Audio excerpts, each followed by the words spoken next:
Welcome to the Recommended Daily Value Podcast, your daily dose into the health and wellness world. Welcome back to the Recommended Daily Value Podcast, where we dive into everything health, fitness, and nutrition related 5 days a week in 5 minutes or less. This podcast is brought to you by Umzu, and I'm your host, Tyler Woodward. If not already, hit that subscribe button, because today we're talking about how coffee may lower your blood pressure. As if I needed another reason to drink coffee. This study in particular is interesting though because acutely, or one of the short-term effects of coffee consumption, is an increase in blood pressure. At least until you become caffeine or coffee adapted, aka your body gets used to regular coffee consumption. So in the study, it's a longitudinal or cohort study, and they utilize data from the Brasilia heart study, which is the longest ongoing European epidemiological study. The study used a randomized sample of the rural population of the small Italian town Brasilia. Sorry for me butchering the pronunciation. At the start of the study, they had 2,939 Caucasian adults, 1,491 being men and 1,448 being women, all of whom did not have cardiovascular disease, at least at the inception of the study.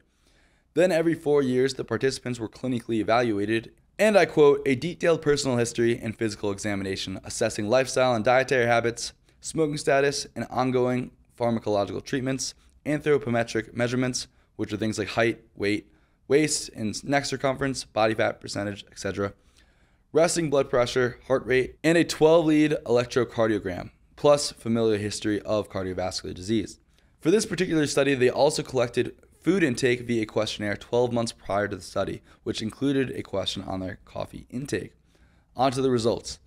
In the analysis, they compared 720 men and 783 women, excluding individuals from the study who did not have sufficient data collected on them.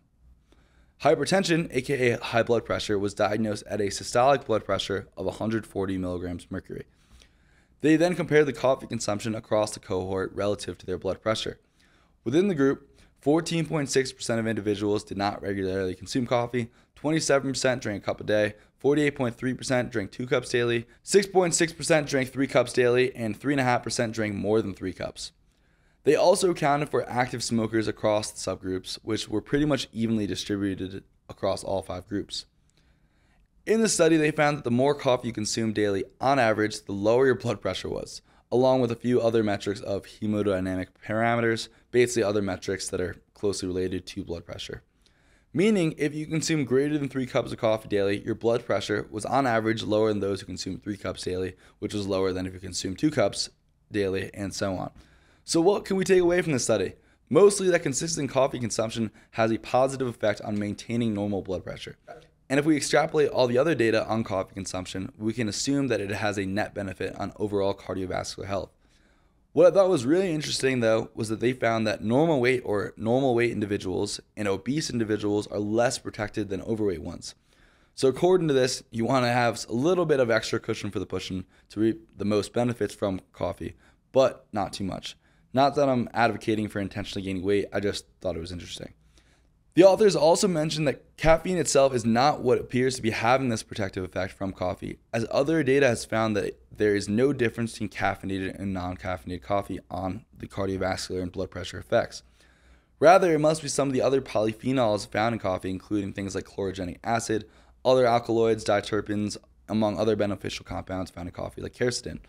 And just an FYI, the darker the coffee roast, the more of these antioxidants will be found in it. Well, that's it for this episode. So remember to enjoy your daily cup of coffee, if not a couple. And if you enjoyed this episode, make sure to hit that subscribe button and share with a friend. Remember, these opinions are my own, based on my own research and experiences, and is not medical advice. Till next time, be good.